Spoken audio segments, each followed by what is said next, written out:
بادشاہ کا موڈ اچھا تھا۔ وہ نوجوان وزیر کی طرف مڑا اور مسکرا کر پوچھا، تمہاری زندگی کی سب سے بڑی خواہش کیا ہے؟ وزیر شرما گیا۔ اس نے منہ نیچے کر لیا۔ بادشاہ نے کہکا لگایا اور بولا، تم گھبراؤ مت، بس اپنی زندگی کی سب سے بڑی خواہش بتاؤ۔ وزیر گھٹنوں پہ جھکا اور عاجزی سے بولا، حضور، آپ دنیا کی خوبصورت ترین سلطنت کے مالک ہیں۔ میں جب بھی یہ سلطنت دیکھتا ہوں تو میرے دل میں خواہش پیدا ہوتی ہے کہ اگر اس کا 10واں حصہ میرا ہوتا تو میں دنیا کا خوش نصیب ترین شخص ہوتا۔ وزیر خاموش ہو گیا۔ بادشاہ نے کہکا لگایا اور بولا، میں اگر تمہیں اپنی آدھی سلطنت دے دوں تو؟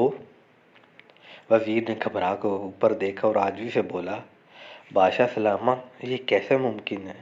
میں اتنا خوش قسمت کیسے ہو سکتا ہوں؟ بادشاہ نے فوراً احکامات لکھنے والے کو حکم دیا۔ بادشاہ نے پہلے حکم کے ذریعے اپنی آدھی سلطنت نوجوان وزیر کے حوالے کرنے کا فرمان جاری کر دیا، اور دوسرے حکم میں بادشاہ نے وزیر کا سر قلم کرنے کا آرڈر دے دیا۔ وزیر دونوں احکامات پر حیران رہ گیا۔ بادشاہ نے احکامات پر مہر لگائی اور وزیر کی آنکھوں میں آنکھیں ڈال کر بولا، تمہارے پاس 30 دن ہیں۔ تم نے ان 30 دنوں میں صرف 3 سوالوں کے جواب تلاش کرنا ہے۔ اگر تم کامیاب ہو گئے تو میرا دوسرا حکم جو سر قلم کرنے والا ہے وہ منسوخ ہو جائے گا اور تمہیں آدھی سلطنت مل جائے گی۔ اگر تم ناکام ہو گئے تو پہلا حکم منسوخ ہو جائے گا اور دوسرے حکم کے مطابق تمہارا سر اتار دیا جائے گا۔ وزیر کی حیرت پریشانی میں بدل گئی۔ بادشاہ نے اس کے بعد فرمایا، میرے 3 سوال لکھ لو۔ وزیر نے لکھنا شروع کیا۔ بادشاہ نے کہا، انسان کی زندگی کی سب سے بڑی سچائی کیا ہے؟ وہ رکا اور بولا، دوسرا سوال، انسان کی زندگی کا سب سے بڑا دھوکہ کیا ہے؟ وہ رکا اور پھر بولا، تیسرا سوال، انسان کی زندگی کی سب سے بڑی کمزوری کیا ہے؟ بادشاہ نے اس کے بعد نکارے پر چوٹ لگوائی اور بآواز بلند فرمایا، تمہارا وقت شروع ہوتا ہے اب۔ وزیر نے دونوں پروانے اٹھائے اور دربار سے دوڑ لگا دی۔ اس نے اس شام ملک بھر کے دانشور، ادیب، مفکر اور ذہین لوگ جمع کیے اور سوال ان کے سامنے رکھ دیے۔ ملک بھر کے دانشور ساری رات بحث کرتے رہے لیکن وزیر جواب نہ ملا۔ وزیر نے دوسرے دن دانشور بڑھا دیے لیکن نتیجہ وہی نکلا۔ وہ آنے والے دنوں میں لوگ بڑھاتا رہا مگر اسے کوئی بھی تسلی بخش جواب نہ مل سکا، یہاں تک کہ وہ مایوس ہو کر دارالحکومت سے باہر نکل گیا۔ وہ سوال اٹھا کر پورے ملک میں پھرا مگر اسے کوئی تسلی بخش جواب نہ مل سکا۔ وہ مارا مارا پھرتا رہا، شہر شہر، گاؤں گاؤں کی خاک چھانتا رہا۔ شاہی لباس پھٹ گیا، پگڑی ڈھیلی ہو کر گردن میں لٹک گئی، جوتے پھٹ گئے اور پاؤں میں چھالے پڑ گئے، یہاں تک کہ شرط کا آخری دن آ گیا۔ اگلے دن اس نے دربار میں پیش ہونا تھا۔ وزیر کو یقین تھا کہ یہ اس کی زندگی کا آخری دن ہے۔ کل اس کی گردن کاٹ دی جائے گی اور جسم شہر کے مرکزی پل پر لٹکا دیا جائے گا۔ وہ مایوسی کے عالم میں دارالحکومت کی کچی آبادی میں پہنچ گیا۔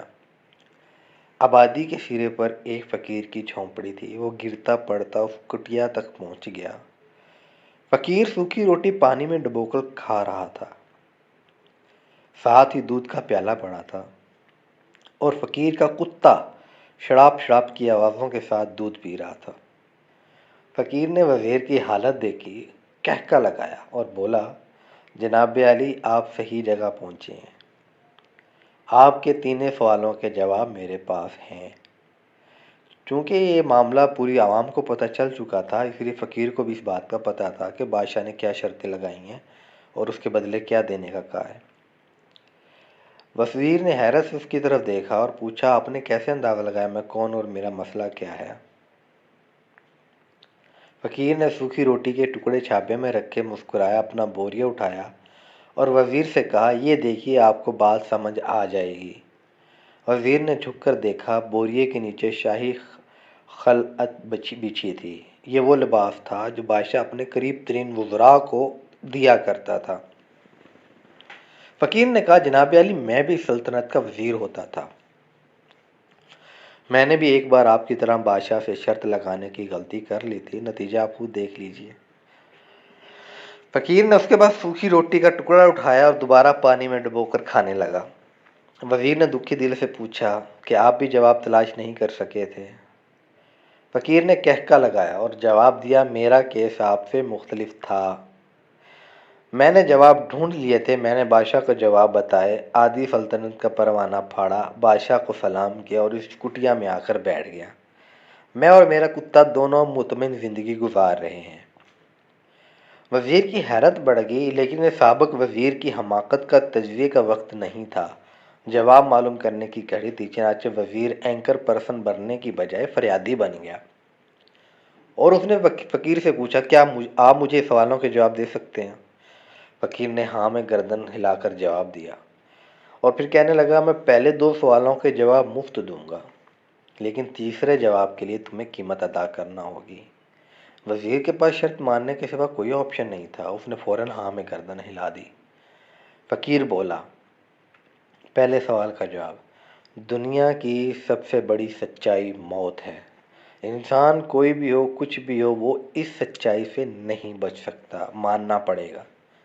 وہ رکا اور بولا، انسان کی زندگی کا سب سے بڑا دھوکہ زندگی ہے۔ ہم میں سے ہر شخص زندگی کو دائمی سمجھ کر اس کے دھوکے میں آ جاتا ہے۔ فقیر کے دونوں جواب ناقابل تردید تھے۔ وزیر سرشار ہو گیا۔ اس نے اب تیسرے جواب کے لیے فقیر سے شرط پوچھی۔ فقیر نے کہکا لگایا، کتے کے سامنے سے دودھ کا پیالہ اٹھایا، وزیر کے ہاتھ میں دیا اور کہا، میں آپ کو تیسرے سوال کا جواب اس وقت تک نہیں دوں گا جب تک آپ یہ دودھ نہیں پیتے۔ وزیر کے ماتھے پر پسینہ آ گیا۔ اس نے نفرت سے پیالہ زمین پر رکھ دیا۔ وہ کسی قیمت پر کتے کا جھوٹا دودھ نہیں پینا چاہتا تھا۔ فقیر نے کندھے اچکائے اور کہا، تمہارے پاس اب 2 راستے ہیں، تم انکار کر دو اور شاہی جلاد کل تمہارا سر اتار دے گا، یا پھر تم یہ آدھ پاؤ دودھ پی جاؤ اور تمہاری جان بھی بچ جائے گی اور تم آدھی سلطنت کے مالک بھی بن جاؤ گے۔ فیصلہ بہرحال تم نے کرنا ہے۔ وزیر مخمسے میں پھنس گیا۔ ایک طرف زندگی اور آدھی سلطنت تھی اور دوسری طرف کتے کا جھوٹا دودھ تھا۔ وہ سوچتا رہا یہاں تک کہ جان اور مال جیت گیا اور سیلف ریسپیکٹ ہار گئی۔ وزیر نے پیالہ اٹھایا اور ایک ہی سانس میں دودھ پی گیا۔ فقیر نے کہکا لگایا اور بولا، میرے بچے، انسان کی سب سے بڑی کمزوری غرض ہوتی ہے۔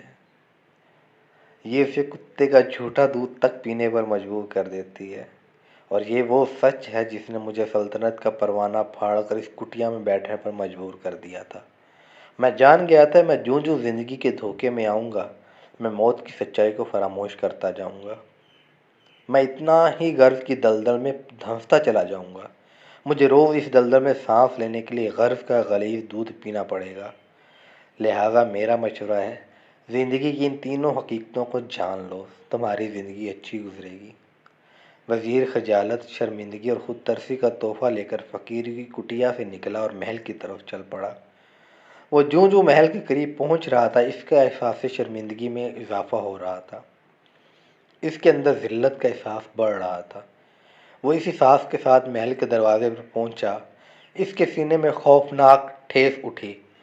وہ گھوڑے سے گرا، لمبی ہچکی لی اور اس کی روح کف سے انصری سے پرواز کر گئی، یعنی وہ فوت ہو گیا۔ ہمیں کسی دن کسی ٹھنڈی جگہ پر بیٹھ کر زندگی کے بنیادی سوالوں پر ضرور غور کرنا چاہیے۔ ہمیں یہ سوچنا چاہیے، ہم لوگ کہیں زندگی کے دھوکے میں آ کر غرض کے پیچھے تو نہیں بھاگ رہے۔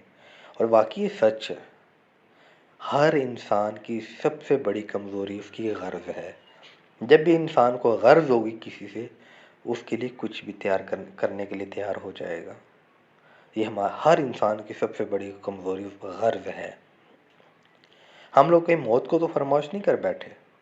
ہم اس کہانی کے وزیر تو نہیں بن گئے۔ مجھے یقین ہے ہم لوگوں نے جس دن یہ سوچ لیا، اس دن ہم غرض کے ان غلیظ پیالوں سے بالا تر ہو جائیں گے۔